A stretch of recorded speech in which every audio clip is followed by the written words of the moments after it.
What did you get, Charlie Brown? I got a rock. I got a rock. Rock. I got a rock. Rock. Rock. Rock. Rock. Rock. I got a rock.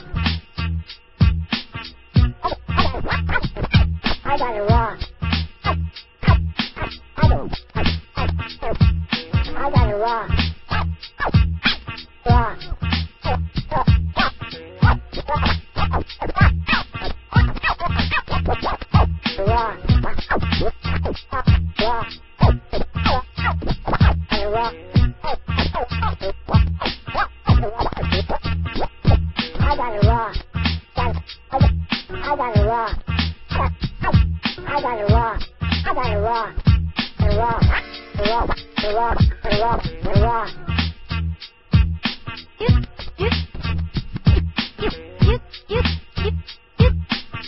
What did you get, Charlie Brown? I got a rock.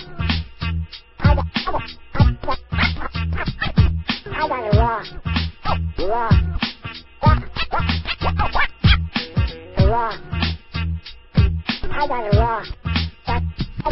I got a rock. Got a rock.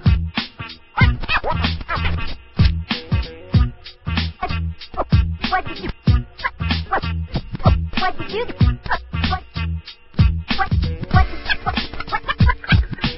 What did you get, Charlie Brown? I got a rock. I got a rock. Rock. Rock. Rock.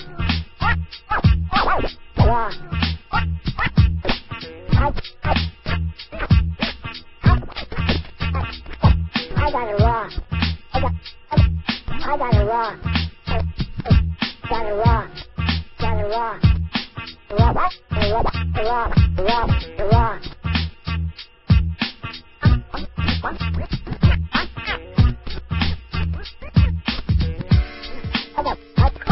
I got a rock.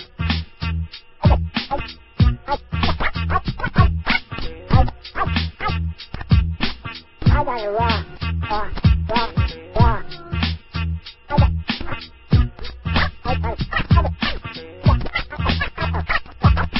I got a rock.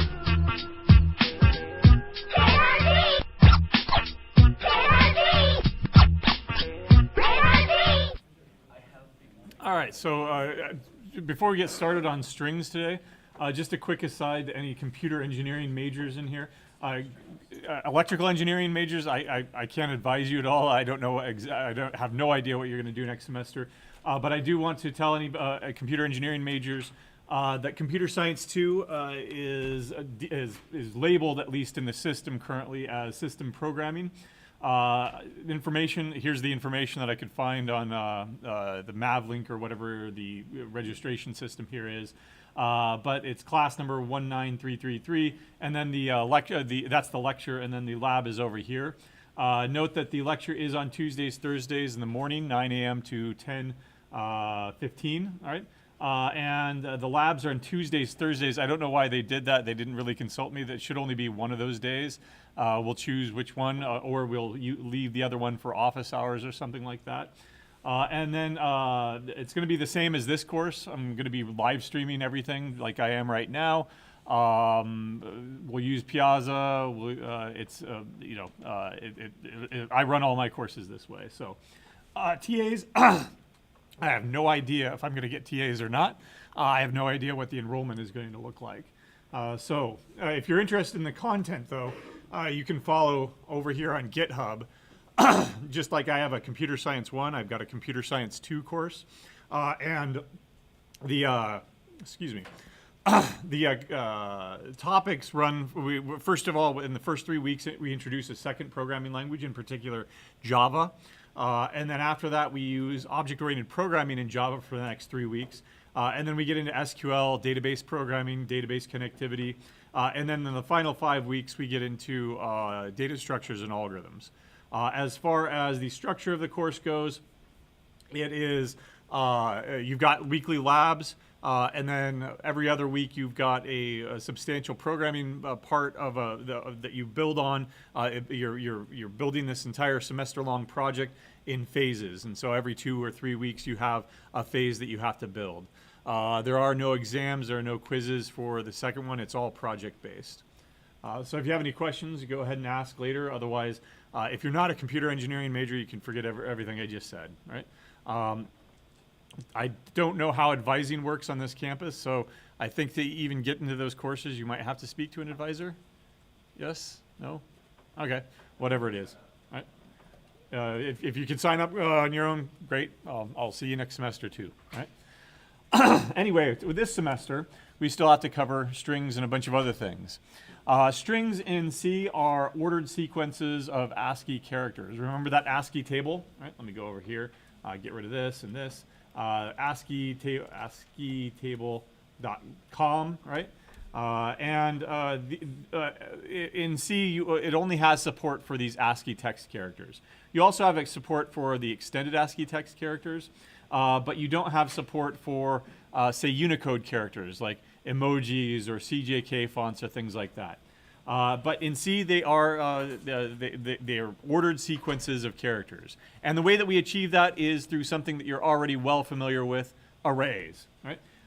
Strings are simply null terminated arrays of characters of elements. Right? Now, what does that mean to be null terminated? At the end of every string, there must be a null terminating character. That tells you that you're at the end of the string. What is a null terminating character? It's \0. Right? Now, if you look on the ASCII text table, you see it right here, right at the very beginning, null. Now, that's not the pointer null that you're familiar with. Right? It is not 0, the value 0 that you're familiar with. It is something completely new. It is the null terminating character. All right? And to get it, you use the \0. Right? So again, it is not the same thing as null. It is not the same thing as null. The pointer null. It's not a pointer. It's a value. It's a character value. It is not the same thing as the character 0. Right? The character 0 is completely different value in the ASCII text table. If you look at over here, 0 through 9, 0 has a value of 48. Right? It's not the same thing as the null terminating character. 0, you just put 0. You don't put \0. Right? Other things that people confuse it with are the endline character. It is not the endline character. Right? The endline character is \n. That goes to the next line. And if you look at the ASCII text table, you see that right here. Where is it? It should be 10. Right there we go. 10 NL line feed new line. Right? So it is completely different from all of those. Right? If you do not have a null terminating character at the end of a string, it is not a valid string. Right? And if you are working with invalid strings, you're going to have invalid behavior. You're going to have undefined behavior. You're going to have segmentation faults. You're going to have bad results. It might not even manifest itself. You might just screw up your own memory, and it's fine letting you do that. Right? We'll look at a couple of examples here later on, but again, it's undefined behavior. Anything could happen, right? In C, all strings, let me repeat, all strings must be terminated with the null terminating character, right? Right? And if they're not, then you're going to have a bad result, okay?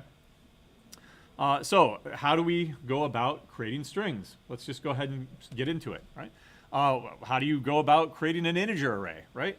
If you want to, you can do a static array. So you can go ahead and go with ARR and then, assign the values 2, 3, 4, whatever, right? It's different with a character array. With a character array, of course, they're not integers. They are chars, right? And you wouldn't call it ARR because it is an array, but it's also a string. So I'll just go ahead and call this S. Right?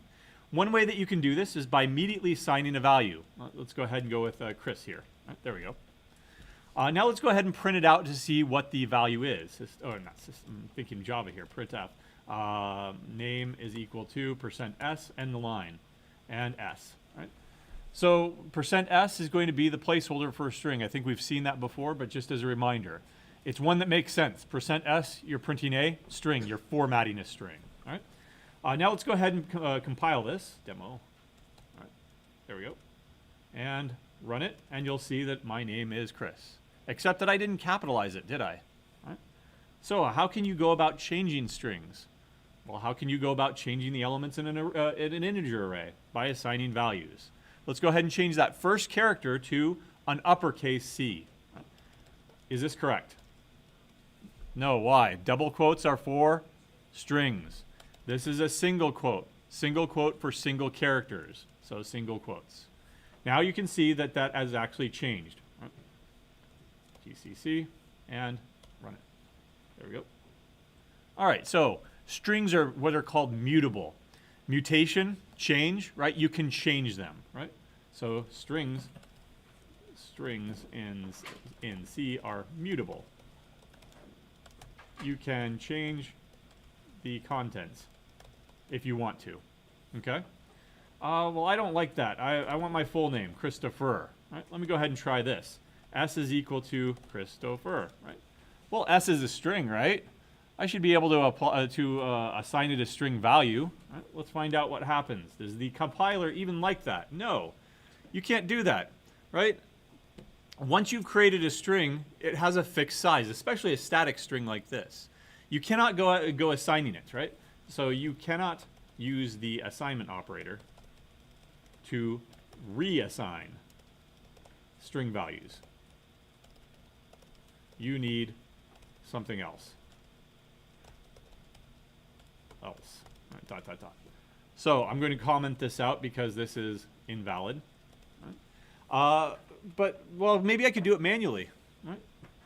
Well, okay, so S sub, now CHRS 0, 1, 2, 3, 4. So 5 would end up being, oops, 5. I'll go ahead and put T. All right, there we go. S of 6 is equal to O, right? S of 7 is equal to ... right? Too much typing, right? First of all, this is not the answer. But second of all, is this even valid? Let's go to Python Tutor and see what this looks like, okay? So while we're waiting for this visualization here, you tell me, how big is this actual array right here? When I created it and I assigned a value of CHRIS, 5 characters plus what? The null terminating character at the end, right? So a total of 6, and that's what's allocated right here. 0, 1, 2, 3, 4, 5. There are 6 spaces for these characters, 6 bytes. So when I go walk through this, what am I doing? So I print it out, fine. I changed it to capital C, print it out again, great. But now, if I assign a value of t, lowercase t, to that s of 5, what's going to happen to that null terminating character? It's gone. 1, my string is invalid. Right? 2, what happens on this line now? It goes out of bounds, right? And it doesn't even detect that. It's completely fine letting me do this because I'm just screwing up my own memory. Go ahead and do whatever you want with it, right? How does it manifest itself over here? Right? Let's go ahead and try to print this out again. I'm sure that it will print out with no problems at all, and it won't even manifest itself as an error. Run this. Oh, ha, cool. Stack smashing event. Well, first of all, what are those question marks? So I've corrupted my own memory, right? So how does it actually go about printing a string? It goes through and says, okay, CHRISTOP. I still see no a null terminating character, so I'm going to continue. Continue, continue, continue, continue. What are those question marks there? Garbage, right? And when you print garbage out to the screen, what do you get? You get something that looks like that. I don't know how to print this, big question mark, right? Not only that, but eventually I get into a space where that memory belongs to me, but it belongs to my program stack, right? Remember, here's main, here's its stack frame. What am I doing? I'm smashing my own memory. And thankfully it detects that and says that, no, you smashed your own stack there. I'm going to abort this with a stack smashing event, right? You've corrupted your own memory, and that's it, right? So let me show you also, you cannot go out of bounds, right? Again, this is invalid string, and segfault, undefined behavior. And now we've got a new one to watch out for, stack smashing. Right? You've smashed your own stack. Right? So I'm going to go ahead and get rid of all of this stuff and just show you what else is in that memory. Right? If I just kept going, for int I equals 0, I is less than, say, 100, I plus plus. Let's go ahead and try to interpret the rest of that memory. Printf, %c, end the line, and I'll go with s sub I. Right? So you see what I'm doing here? I'm going to be printing out chris, then there's a null terminating character there, and then I'm just going to keep going, trying to print out my own memory, seeing what's in there. And you'll see that it belongs to me. You'll be able to print it out, but most likely it's going to be garbage. In fact, let's go ahead and print out the ASCII text value of this as well, right? I'm going to cast it as an integer, s sub I. There we go. I don't know, let's go up to 1,000 here and see what we can get. There we go. So there's what your stack actually looks like. It's a bunch of memory, right, that has no interpretation that's useful to us, right? But there we go. chris, the null terminating character doesn't get printed because it's not a printable character. In fact, if you look at the ASCII text table, you'll see that the first 32 of them are not printable characters. Right? Some of them are actions, like a bell. Why would we have a bell? Remember, this thing was created in the late 40s. What did they type on back then? Typewriter. Type, type, type, type, type, type, type. You get to the end of a line, what happens? You've never seen this before? Ding, and then you push it back, right? That's what the bell is for, right? Because they designed this for with typewriters being what they typed on at the time. But otherwise, they've got a whole bunch of other things that are not printable at all. And likewise, the null terminating character up here is not printable, but it does have an ASCII text value of 0. Hey, V, I wonder what that is, right? It's just random garbage that's in your memory, right? It's not garbage, but it's what the computer, the compiler, the program actually needs to get its job done. Right? Negative 13. Do you see a negative 13 in this table? Nope. So therefore, it prints it out as question mark, right? Et cetera, et cetera, et cetera, right? Hey, there's a forward slash or a backslash. Which one is that? Backslash. And it has value 92. And if you look at the ASCII text table at value 92, you see that it indeed is a backslash right here. Right? So you can go and muck with your own memory as much as you want, right? It's not gonna, but if you do it too much, hopefully it will end with a stack smashing event. Okay. All right. Well, I really want my full name. If I want my full name, then I need to create a string big enough to hold my full name.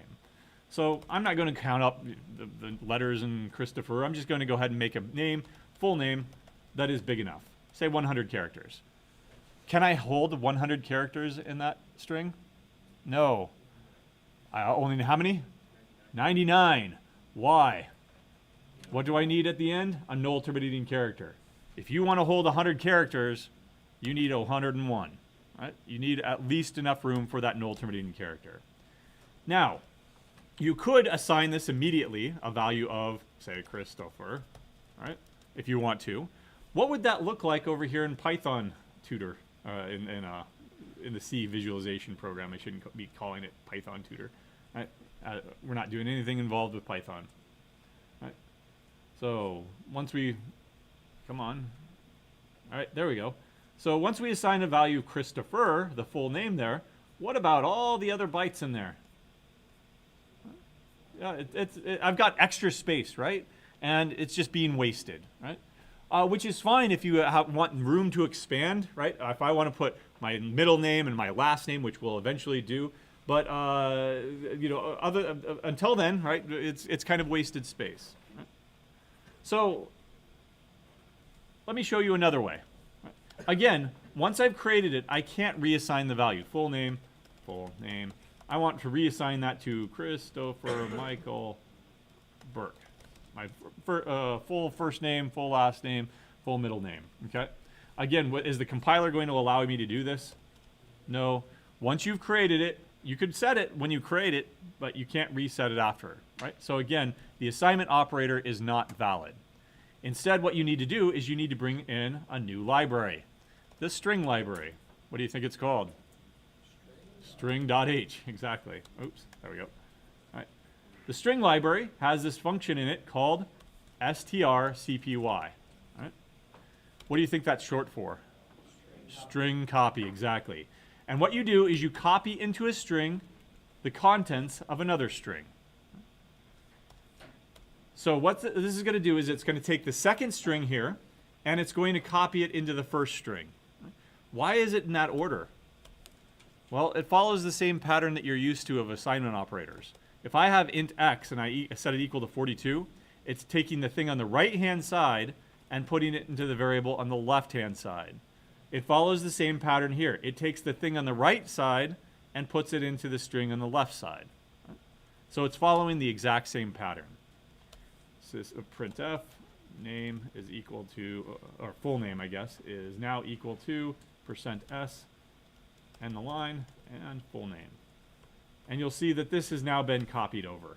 G and run it. There's my full name. Okay. So that is our first jump into the string library. Right? The first one is string assignments. Let me give myself some more room here so that it doesn't do that. There we go. All right. Once you've created a static string, or any string for that matter, you cannot reassign its value. You can only change individual characters in the array. But to change the entire value of a string, you can use strcpy.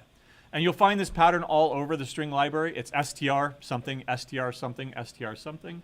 And it's usually abbreviated because, think back 50 years, 40, 50 years ago, whatever it was. If you could save on a few characters, you did it because you measured your memory in kilobytes. If you could save a few bytes here and there and then multiply that by 100, you did it, right? So strcpy instead of string copy, right? It's in the string.h library, right? And it has the following signature. I'm going to copy this. There we go. There's the signature. Don't worry about the return value there. Worry about the arguments there. Let me go ahead and clean that up, make it a little bit more compact. There we go. All right. strcpy, the one on the left-hand side, the first argument is the destination.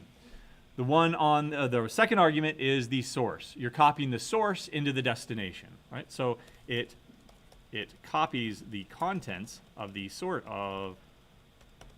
source string into the destination string. So there are some assumptions here. It assumes that source is a valid null terminated string. Why? Because the way that it works is it simply goes over that string and sees, okay, CHRIS, and then null terminating character. How does it know when to stop? I'll copy this character, copy this character, copy this character, copy this character. It just keeps going until it sees that null terminating character, at which point it copies over the null terminating character and takes care of it for you, right?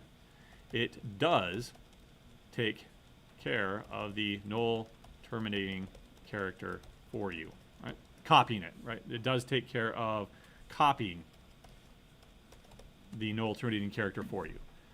If you don't have a null terminating character, guess what happens? It just keeps going, keeps going, keeps going. The other assumption is that the destination string is big enough to store the source and the null terminating string. If it's not, it'll just keep going. It'll start overwriting memory that doesn't belong, that belongs to you maybe, that doesn't belong to you. In either case, it's going to be undefined behavior. Right? Let's go ahead and take a look and see what happens when that happens. Right? So am I going to be able to copy my full name into a string of size 10? Remember, 9, right? Gotcha. Why? Because of the null terminating character. In fact, the compiler is so good at this in 2022 that it can probably capture that, right? It can probably capture that, right? It can detect that for static arrays. You're trying to write 27 bytes. There are 26 characters here plus the null terminating character, so 27 bytes into a region that is size 10, right? It overflows. So the compiler is able to catch that. Unfortunately, it's a warning, so it'll still let us compile. All right, you seem to know what you're doing, but I don't think you do. Right, there you go. Stack smashing event. All right. It's just a warning. Let me go ahead and pump that back up to 100 so we don't have that issue. All right. Finally, observe the use of the const keyword. Right? The first one does not have a const. The second one does. Why does the second one have the const keyword in front of it? What is that promising you? What is that telling you that about source? You're not going to, this function is not going to change the contents of that string. What does the lack of the const keyword on the destination string tell you? Right? It's omission, it's an admission by omission, right? That it's telling you that it is going to change it. In fact, that's the whole purpose of this function. You are going to copy the source into the destination. The destination is certainly going to be changed. All right? So that's how you assign strings, okay? Let's see. Another operation, right? String length. Right? You can use the strlen function to determine the length of a string.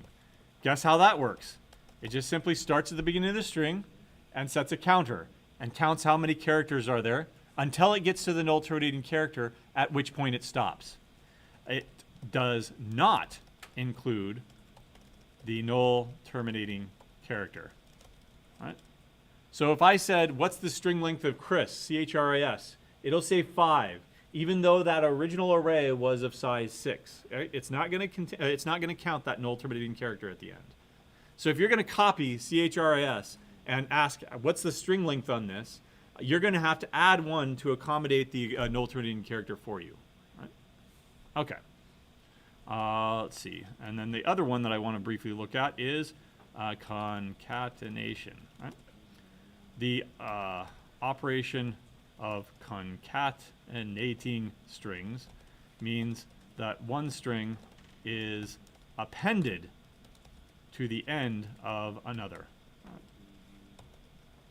In C, in the C string library, you can use, guess what the function is called? str, it would make sense if it was con because it's concatenation, but it's cat, right? str cat. And it has the almost exactly the same signature here. Let me, in fact, go ahead and copy this. Right, there we go. Signature is going to be str cat. There we go. And there. Right. So the behavior here is a little bit different. Instead of copying, it appends the source string to the end of the destination string. Right. Same assumptions. Source and, in this case, and destination are assumed to be valid strings. If they're not, it's just going to keep working. It's just going to keep copying stuff over, overwriting memory, corrupting memory, right? And it assumes that destination is big enough to hold both strings, right? And if it's not big enough to hold both strings, then again, it's going to corrupt your memory. Okay?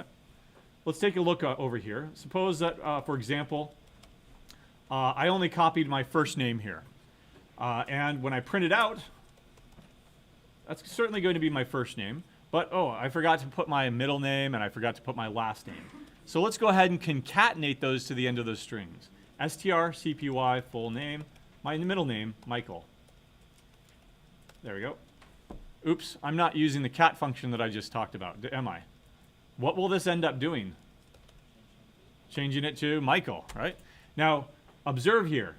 Christopher was changed to Michael, right? The P there was changed to a null terminating character. Guess what the characters H, E, and R, what happened to the characters, excuse me, H, E, R. They're still there, right? It only copies up to that null terminating character. It doesn't do more work than you order it to, right? So whatever was left in there in the memory before is still there. Right? I could change that one particular character, say full name, 1, 2, 3, 4, 5, 6, 7, 8, right? 8. Is that right? 0, 1, 2, 3, 4, 5, 6, 7. 7 is what I want. 7, I'll change that back into something else, X, right? And let's go ahead and print it out and see that indeed that whatever was in there before is still there, right? I changed that null terminating character back to an X, so the original null terminating character after the R was still there, and the HER is still there, right? It's only going to do exactly what you tell it to do. Of course, none of this is what I wanted. Right? I want to concatenate Michael onto the end of it. Let's not worry about what happens to the null terminating character there. This still is not going to work, right? What do I get? Christopher Michael with no space. So if you want a space, what are you going to have to do? Concatenate or put the space in, right? And then at the end, there we go. And now I've got all those strings, okay? These are toy examples, right? No way would I ever do 3 lines of code just to put one string into another string, right? You do that from the beginning. But if you're processing strings, if you're processing data, and you have to cut that data up into pieces, and piecemeal, concatenate, copy, whatever, then you need these functions to do it, okay? All right, so again, those assumptions. Let's see. Byte limited versions. Right? For both strcpy and strcat. By the way, there are a couple of dozen other functions in the string library. How would I find out what they are? Look it up. RTM, read the manual. String, or C string library. Right? C string library. These are probably going to be pretty standard. Memchure searches the first occurrence of the character C in the first n bytes of the string pointed to, right? memcpy, don't worry about those. There's our friend that we just learned, strcat. strchr, I wonder what that does. It searches for the first occurrence of the character C in the string pointed to by the argument string. strcmp, we'll look at that in here in a second. And a whole bunch of others. How many are there total? Nearly 2 dozen. Right? Not all of them are super useful. Some of them are just variations on another, but you might find them useful. I'm only going to look at the tip of the iceberg here with these two and their byte limited versions. Both of these have byte limited versions, right? You can, versions, there you go. You can specify a third argument to limit the number of characters copied, or concatenated. Right? For example, strncpy, right? A, B, N, right? This will copy the string B into A, but only the first N characters. Right? There we go. Right? So let's take a look at how to use that. I've got my full name now, right? Now I just want my first nickname, right? Chris, right? So let's go ahead and create another character here. First name, I'll just call it first, right? And I'll make it exactly big enough to hold what I want. CHRIS 5, right? This is going to hold Chris. Is that big enough? No. Always remember what? +1. If you want to write it like this initially, 5 + 1 + 1 + 1, just to drive it into your head to remember that null terminating character, go ahead and do it. But eventually get in the habit of just doing it exactly as big as you need it. All right? Let me go ahead and get rid of all this stuff up above because I think I already have it. There we go. Simplify it. Now I want to strcpy into first, full name. Right? If I did this, there's going to be a compiler warning here at least. First name is equal to first name, right? Again, this is the same compiler. Oh, no. Wow. Okay. Bad compiler. Bad. Wall? Nope. All right. I don't know why it got stupid all of a sudden, that it can't detect that I'm trying to copy something that is large into something that is small. Probably because it knows how big the array is, but it doesn't know how big the string in the array is. Right? So it's not able to figure that out. But when I run this, of course, I'm probably going to get corrupted memory of some sort. Nope.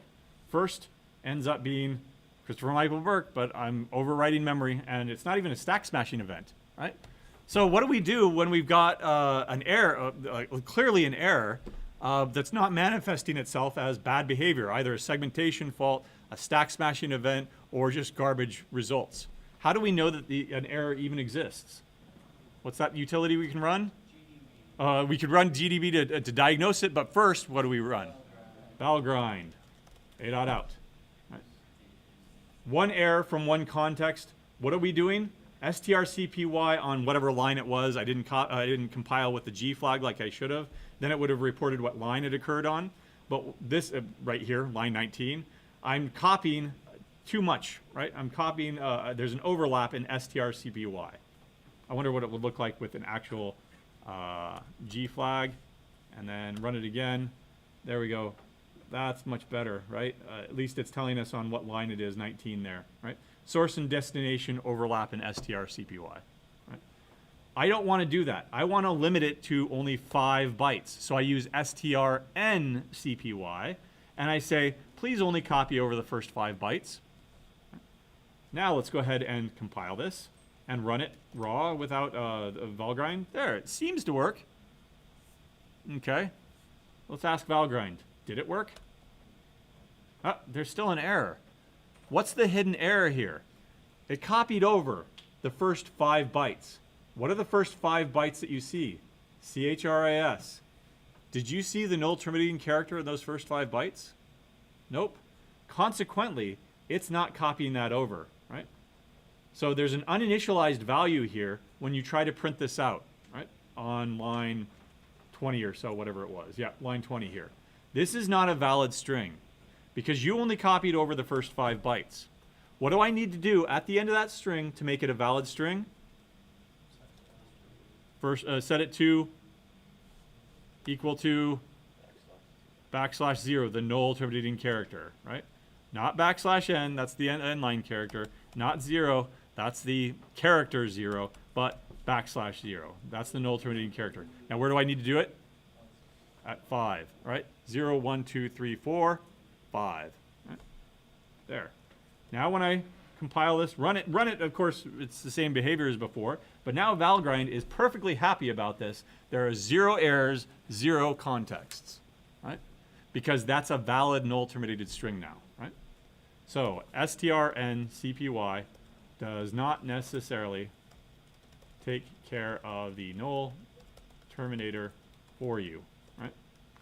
You may need to handle it yourself, right? It's not going to do everything for you. Now, all over here in the C library of functions, which one of these takes care of the null terminating characters? Which ones don't? Under what conditions do they take care of it for you? Under what conditions don't they take care of it for you? The answer to all those questions is you got to read the documentation, right? The documentation tells you we take care of the null terminating character under these conditions. If these conditions are not satisfied, you need to take care of it yourself. Right? For example, if you read the manual for strcpy, right? There we go. Copies the string pointed to by source, including the null terminating byte to the buffer pointed to by destination. That's strcpy. But strncpy is similar, except that at most n bytes are copied. Warning, right? Here's the documentation that you need to read. If there is no null byte in the first n bytes of source, the string placed in destination will not be null terminated, right? Just as we saw. Valgrind reported that. Okay. So again, how are you going to determine what happens when? Then you need to read the documentation. Right. strcat, strncat, right? A, B, N is similar in that it only copies, or it only concatenates at most n bytes. Right. If either one does not see the null terminating character in the first n bytes, it will not be copied. Right? It is on you to take care of it.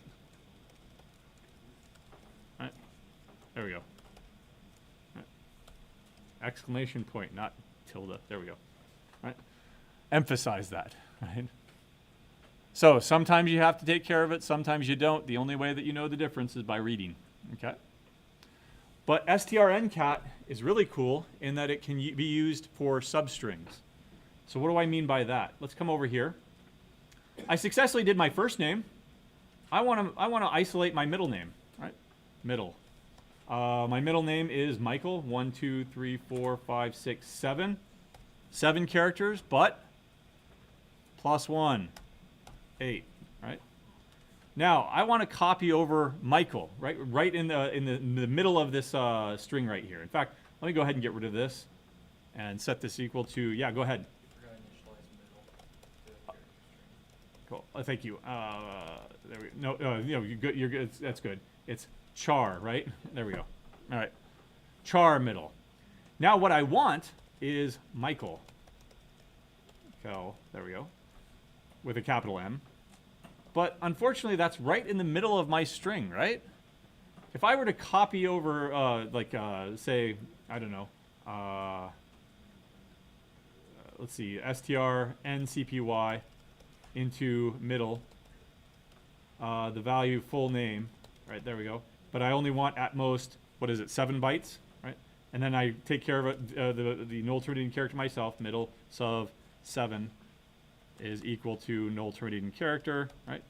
So this will work, oops, but it won't work in the way that I want. It's only going to give me what?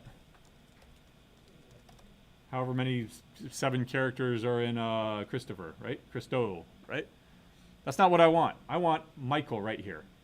Well, where does that start? Yeah, some number. 0, 1, 2, 3, 4, 5, 6, 7, 8, 9, 10, 11, 12. 12, right? So full name at 12. Right? If I start at the 13th character, that's where I want to start copying Michael, right? In the next 7 characters. Is this going to work? No, it's going to warn me about something. It's just a warning, so it'll do something. Probably a segmentation fault. Hopefully a segmentation fault. Yeah, right? I'm trying to access memory that doesn't belong to me, right? So what is it complaining about here? Full name, is that a string? No. Full name is indeed, full name is a char star, right? It's a character pointer, an array of characters. But when I index something, what happens? That's just one character, right? So I went from char star, I went to char by indexing. Right? Now I want to go back to char star because I want a pointer that starts not at the beginning of the string, but a pointer that begins at the 13th character. I was able to find the 13th character. How do I get its memory address now? I want to go back to a char star. So if I've got again, this is a regular old variable. It's just a char.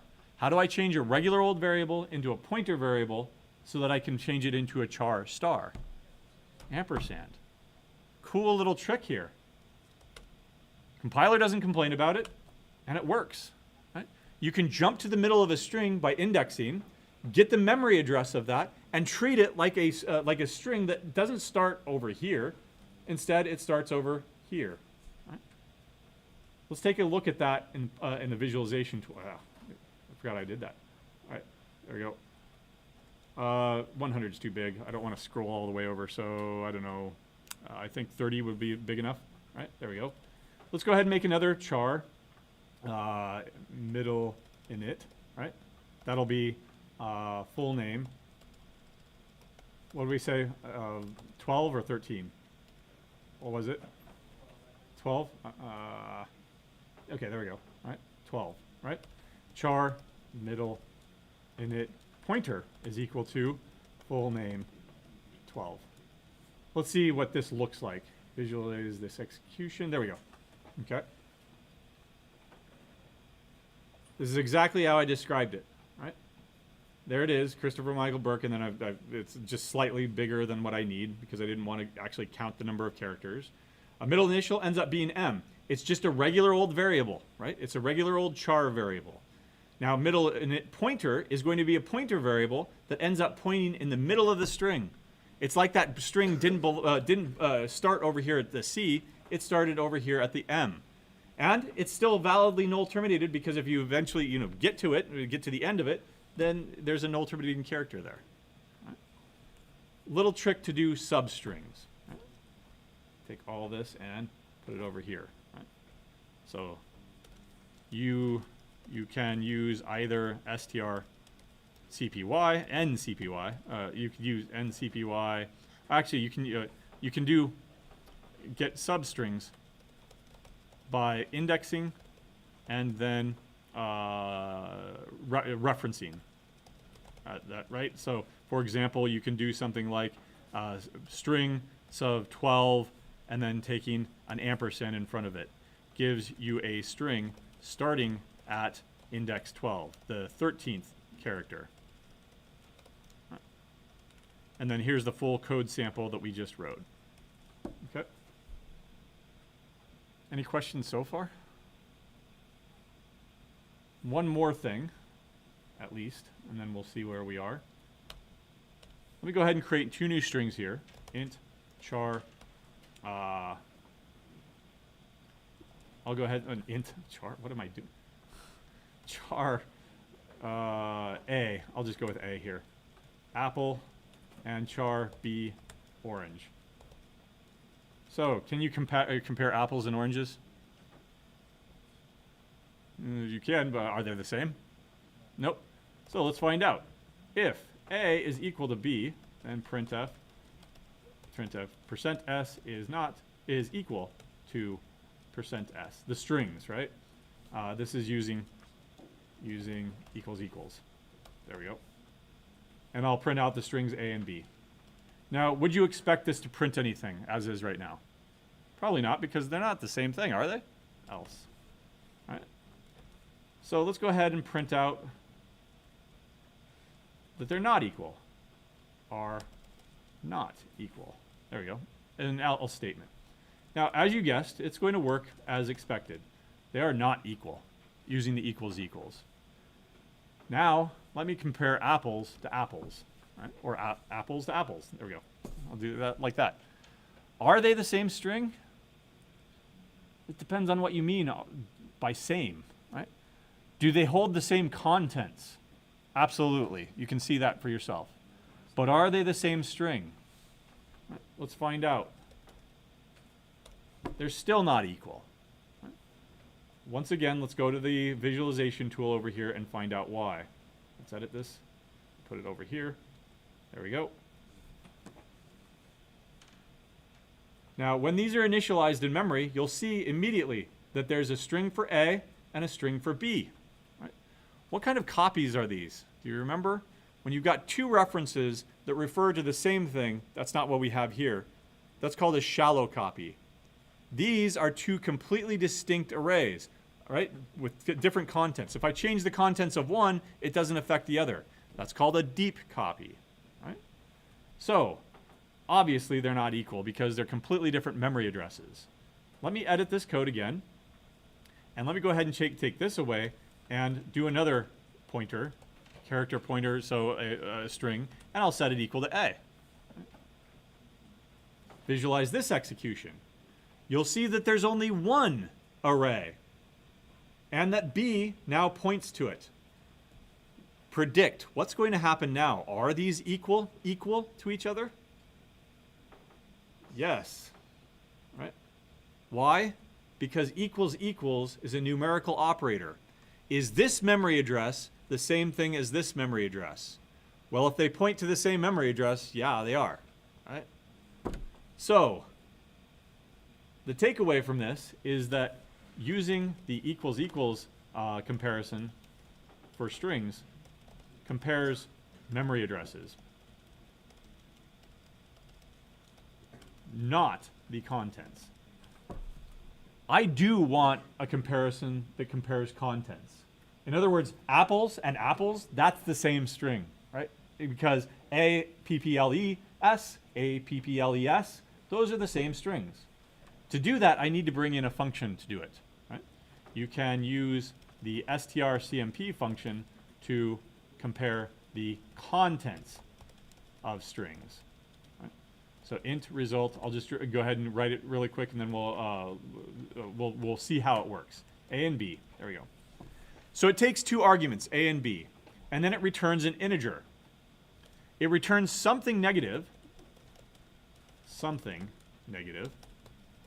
if A comes before B. Right? So if the result is negative, it's less than 0, then printf %s comes before %s, and the line, A and B. It returns else if result is equal to 0. Let me white space that a little bit better. There we go. Printf %s is equal to %s, and the line. Conceptually, they're not necessarily the same memory address, right? But they have the same contents, A and B. Right? So returns 0 if A is equal to B. Right? Else if, what's the only other possibility? It's strictly greater than 0. Now, strictly speaking, you do not need this if here because it's one, the other, or the third, right? Those are the only three possibilities. But I am putting it here for demonstration purposes. Otherwise, it returns something positive if A is greater than B. Right? So A comes after B. There we go. Okay. Let's try it now. And this is using strcmp. Right? Using strcmp, using strcmp. GCC. There we go. Run this. Apples is equal to apples when you use the proper function to do this. This is called a comparator pattern. We'll talk about that more formally in a moment here, or maybe definitely later in the semester when we start using this pattern. But the way to think about it is you've got two elements, A and B. All right? Are they in order? Right? If they're in order, then it's something negative. Right? If they're out of order, it's something positive. If they're equal, then it's 0. Think of it like the number line, right? Negative, positive, 0. Are they in order, out of order, or 0? Right? That's what a comparator pattern gives you. Okay? And by the way, this comparator pattern is used in every single programming language, period. Right? If you want to sort something, you're going to use a built-in sorting algorithm. And if you want to have a custom order or on a custom object, like you want to compare students. How do you compare students? Last name, first name, NUID, or UNOID. I think that you have the NUID, so it's across the whole NU system. Social security number instead. GPA, ascending, descending, cut and paste for everything that I just mentioned. Which order, ascending or descending, right? How do you do all that? You define your own comparators. You define a function that takes these two things and looks at them and says, oh, they're in order, I'll return something negative. They're out of order, I'll return something positive. They're equal, I'll return 0. That is used in every programming language. So it is a pattern that you need to learn and understand so if you're going to do any programming in any other language, right? Including C. Right? Let's take a look at another example here. So bananas. Right? Which one comes first? Apples or bananas? Apples. Right? Yep, there we go. Apples comes before bananas using strcmp. What about big B, bananas? Which one comes first now? Apples comes after bananas. In other words, bananas, big B bananas, comes first. Why is that? Yep. Big B is value 66. Little a is value 97. Which comes first? Big B. Right? So what does that tell you? strcmp is not dictionary order. It is lexicographic order, right? The ASCII text table, right? If you want dictionary order, you can use strcasecmp. Right? strcasecmp can be used to ignore the case. Ignore the case, right? Lower or upper. Right? So for example, I'm going to go ahead and grab this entire thing again. Repeat it. I can't have two variables named result, so I'll get rid of the declaration there. Case CMP. That's going to ignore the casing on it, right? Using case CMP, and case CMP. Now, just as before, I left the code there so that we would see it. Apples comes after bananas, big B bananas, when you use the regular strcmp, but apples comes before big B bananas when you ignore the casing. Right? So if you want dictionary order, then lexicographic order. Sorry, there we go. If you want dictionary order, you're probably looking for strcmp. All right, and by the way, if you only want to compare the first few bytes, strncmp can be used to compare strings using a byte limited version. Right? So for example, let's go ahead and go with only 5, let's say 3, right? Apple and apple pie. Right? Are those two the same string? Definitely not, but if you only restrict it to the first 3 letters, are they the same string? App and app? Yep. Right? So, strncmp, there we go. strncmp using 3 letters. There we go. Using 3 letters, using 3 letters, and using 3 letters. So they're going to end up being the same. Right? Apples is equal to apple pie when you use strncmp using only 3 letters. And by the way, there are several variations on this. There is an strncmp and a couple of others, but this is good enough. Predict. Apple versus apples. Which one of those comes first? Apple. Why? It's smaller, right? Shorter first. In fact, what is the hidden character right here at the end of apple? The null terminating character. So the null terminating character versus S. Which one comes first over here in the ASCII text table? Always the null terminating character. It was designed this way. The null terminating character is first. That's how you can get shorter strings with the same prefix are going to come first in lexicographic order. A whole bunch of other tricks here too.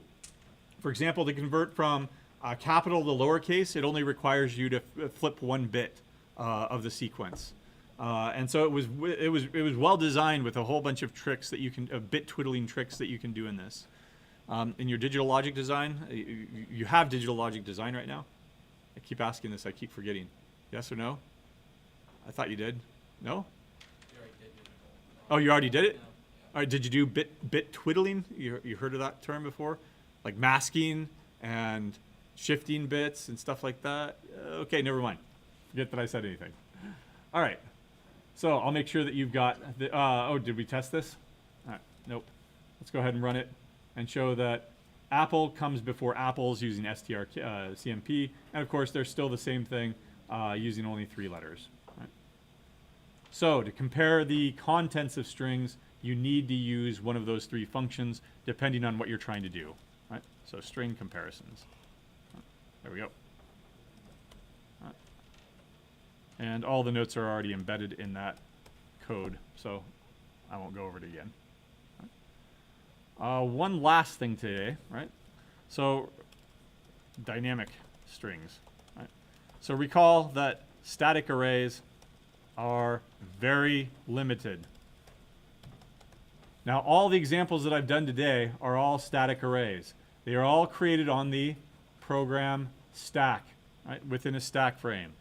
What's the alternative? A dynamic string. And what would that look like? Well, if it's int whatever ARR is equal to a call to malloc int star malloc int size of int times, I don't know, 10, whatever you want, right? Convert that to a dynamic string instead. Instead of integers, what is it going to be? Char star, we'll call it S, right? Is equal to a call to malloc, casting it as char star malloc. How big do you want? I don't know. Let's go ahead and go with int n is equal to chris 5, right? For now. And I want n characters times size of int. Nope. We're creating what? A character array, so char. Now, 99.999999% of the time, a character is going to be 1 byte. Why? Because of the ASCII text table. Don't write it like that. You can get rid of it entirely, but don't do that. Leave size of char, because of that 0.1% of the time where it's not 1 byte, right? It's something weird and different or whatever, right? It's bad style. Leave it like that. Size of char, even though it's going to be 1. Now, is that big enough to hold CHRIS? One more. So, proper math, +1. Okay? Now that I've got enough space to hold CHRIS, I can go ahead and put it into put that string into that string. So S Chris. There we go. All right. Let's take a look at this from the visualization tool. And again, in contrast, it's going to be a dynamically allocated array. It's going to be on the heap, not on the stack. All right. There we go. Heap allocation. Outside of the stack frame entirely, and we've got a pointer pointing to it, and then we fill it with my name through a call to strcpy. Right. In fact, you know what? This seems so useful to be able to create a deep copy of a string that maybe I should be putting this. I'm probably going to be doing this over and over and over again, right? Here's a string. Make a deep copy of it and give me back a brand new string so that I can go ahead and process that string. Why? Because strings hold data. You want to process data, you're probably going to be changing it. If you want the original so that you can process it, a copy of it instead, without mucking with the original, you need a deep copy. Because if you've got a shallow copy, changes to one affect the other. So if I'm going to be doing this over and over and over again, what's a good idea? Function. What would that look like? Deep string copy, all right? Or something like that. Or if you want to go string copy deep, right? Because like we've got strcpy, right? We can follow the same pattern there. I'd actually follow a completely different pattern if I were you, right? So that you are distinguishing yourself from the standard library, okay? What's the return value here going to be? Is it going to be a single character? Nope, it's going to be a string, and a string is a character array. And a character array is char star. Right? We're going to take one string, char star s. Right? There's the original string. In fact, I'll call it original. Original. And then I'm going to return a copy, ... somehow. Right? Now, are you going to be touching the original other than copying its contents over? Probably not. So what could we immediately do here to make it better? Const. I'm promising that I'm not going to screw up your string. I'm promising I'm not going to screw up your data. Right? Cut and paste what I had before as a guide. Right? How big is the string again? Is it always going to be 5? No, sometimes it's going to be 12. Sometimes it's going to be 1 million, right? How do I determine how big that original string was? strlen of original. Is this correct? No, not at all. You will see probably a tutorial or a stupid Stack Overflow answer that does something like this. All that's doing is getting the size of a char star, which is probably 8 bytes. Don't do that. All right? strlen. Hopefully they're downvoted into oblivion, but unfortunately there are too many that aren't. All right? So strlen, that's the original. Now you see why I put +1 there. Right? If it originally had 5 characters, strlen does not account for that null terminating character. So what you need to do is you need to add 1 to it. I've also seen this as a common mistake. +1. Icky, why? Is that correct math? No, PEMDAS. Right? I've seen this as a common mistake. And it ends up working through sheer dumb chance. Why? Because size of character ends up being 1. 1 times n plus 1 ends up being n plus 1. Bad style. Don't do that. Good math.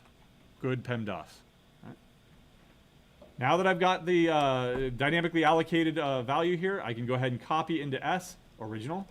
In fact, I'm going to change the name here to copy, because it is a copy.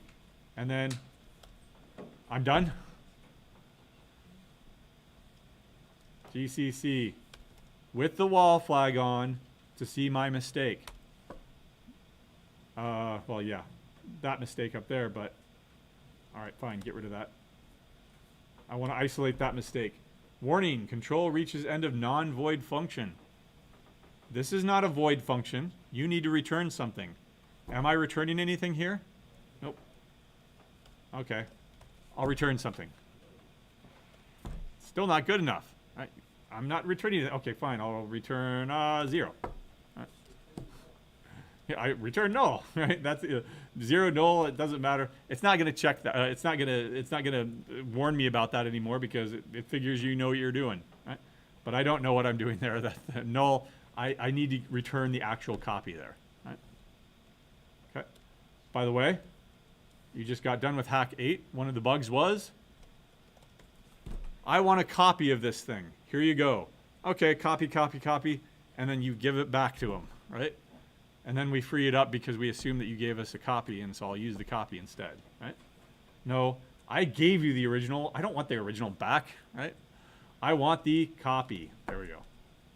That was one of the bugs. All right, get rid of this. And let's put into a string char name equals University of Nebraska, Omaha. There we go. And deep string copy. So char copy is equal to deep string copy of name. All right. And then here, I'll do this instead. Lincoln. All right, there we go.